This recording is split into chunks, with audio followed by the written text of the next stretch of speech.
Se o seu bebê fecha a boca, vira o rosto ou simplesmente se recusa a comer, talvez o problema não seja o alimento, e nem o seu filho.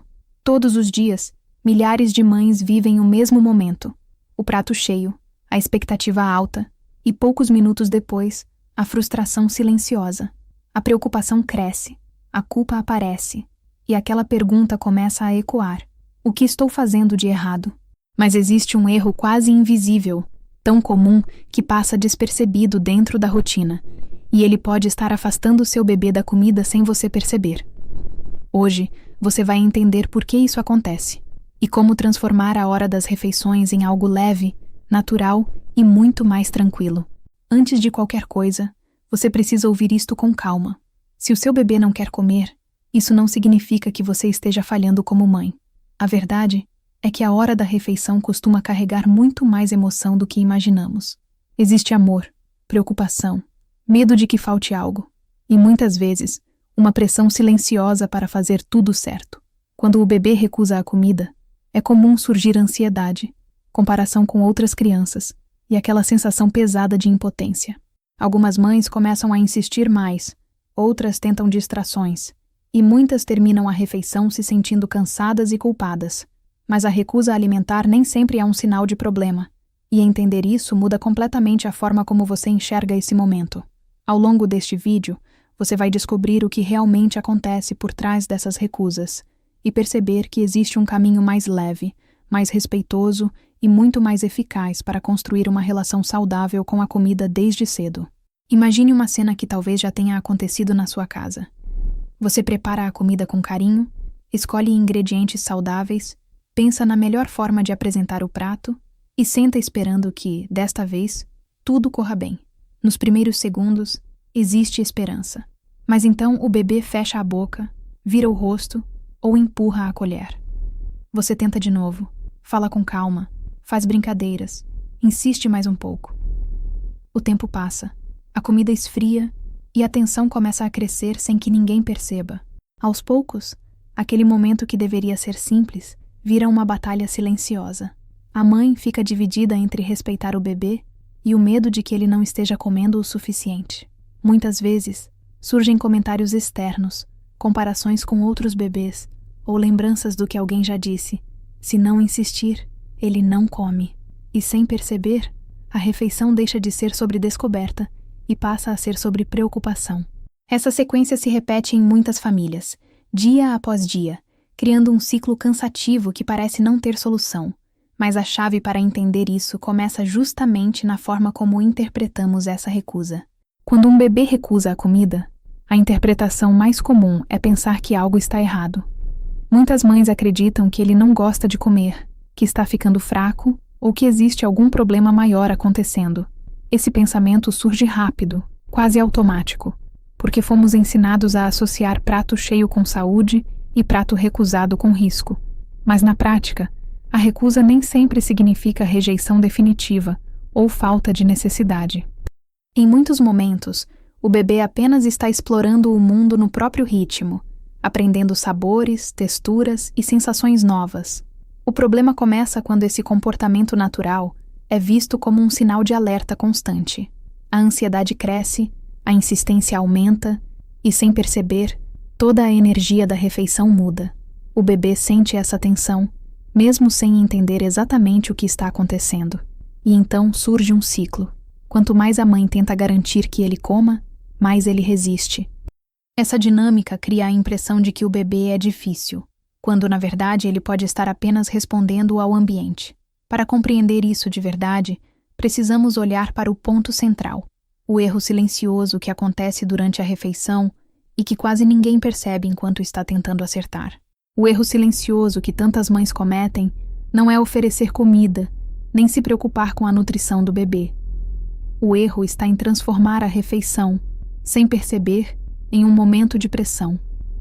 Às vezes isso acontece de forma sutil, insistir só mais uma colher, tentar convencer, distrair com desenhos, pedir para abrir a boca apenas mais uma vez.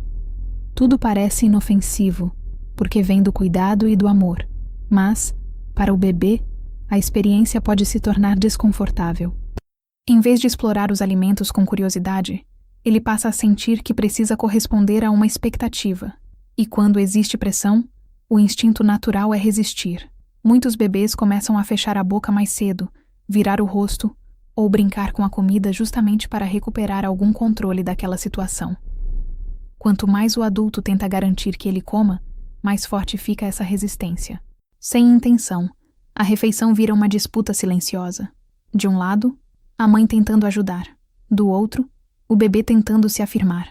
O mais difícil é que esse padrão se instala aos poucos, quase invisivelmente, e por isso tantas famílias passam por isso sem perceber.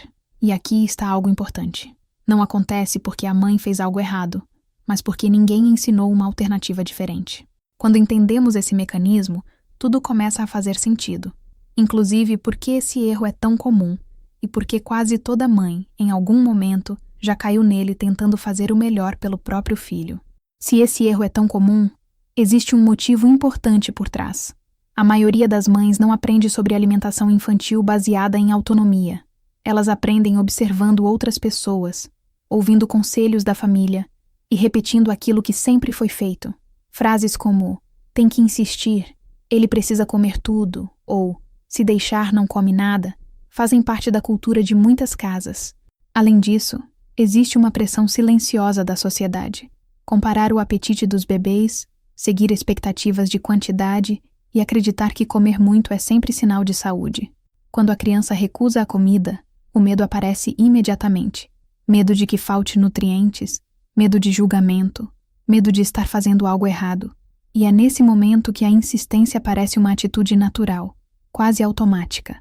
A intenção é sempre proteger. O problema é que ninguém explica que esse caminho pode gerar o efeito contrário. Por isso, é tão importante entender que você não está sozinha e que isso não é culpa sua. Esse comportamento foi aprendido e reforçado por gerações. A boa notícia é que, assim como foi aprendido, também pode ser ajustado. E para mudar de verdade, precisamos olhar para algo ainda mais profundo. O que acontece dentro do cérebro do bebê durante a refeição. Para entender por que a pressão afasta o bebê da comida, precisamos olhar para o desenvolvimento dele. Nos primeiros anos de vida, o bebê está descobrindo o mundo através da curiosidade e da autonomia.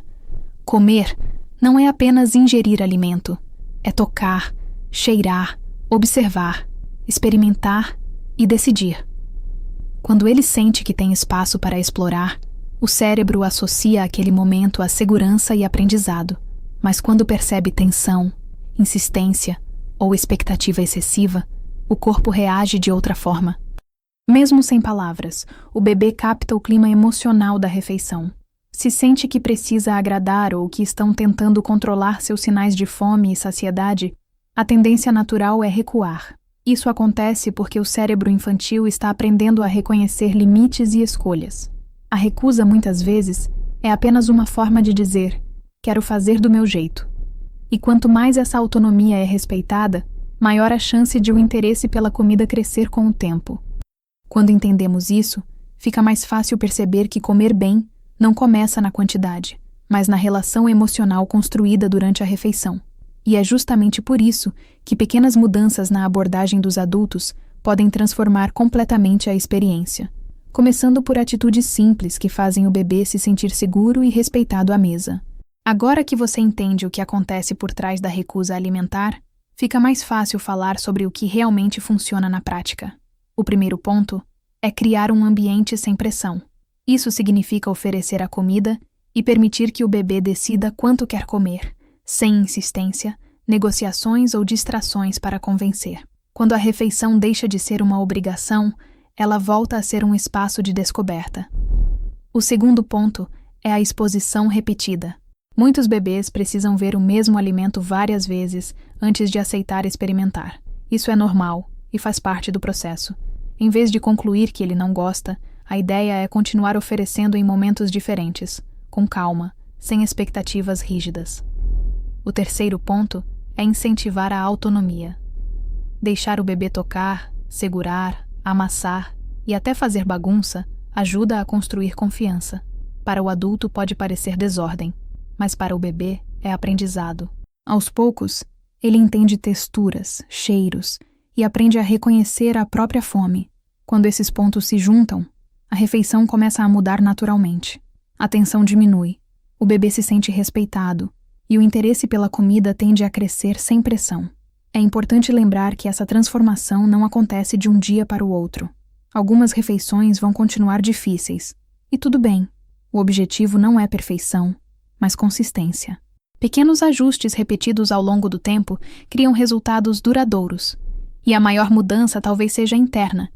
Quando a mãe deixa de carregar sozinha a responsabilidade de fazer o bebê comer, surge espaço para uma relação mais leve com a alimentação. Esse novo olhar abre caminho para algo ainda mais bonito. Perceber na prática como a rotina começa a se transformar quando a ansiedade sai de cena e a confiança assume o lugar. Quando a pressão diminui e a confiança começa a entrar na rotina, pequenas mudanças passam a aparecer quase sem aviso. A hora da refeição deixa de ser um momento de tensão constante e começa a ficar mais leve. O bebê observa mais, toca nos alimentos, brinca, experimenta no próprio tempo. Em alguns dias ele come pouco, em outros demonstra mais interesse, e isso passa a ser visto como algo natural, não como um problema. A mãe também sente a diferença.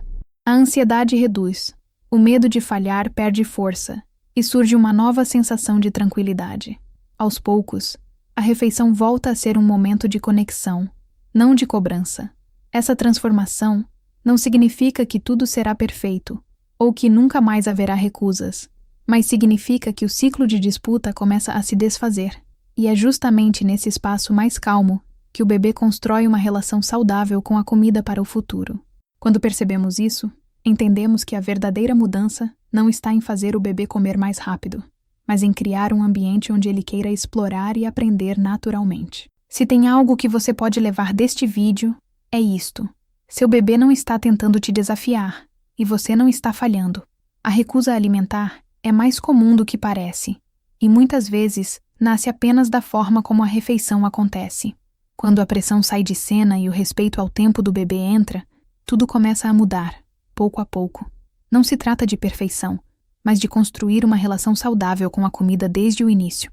E talvez hoje seja o começo dessa mudança para vocês dois. Se este conteúdo te ajudou, compartilhe com outra mãe que também precisa ouvir isso.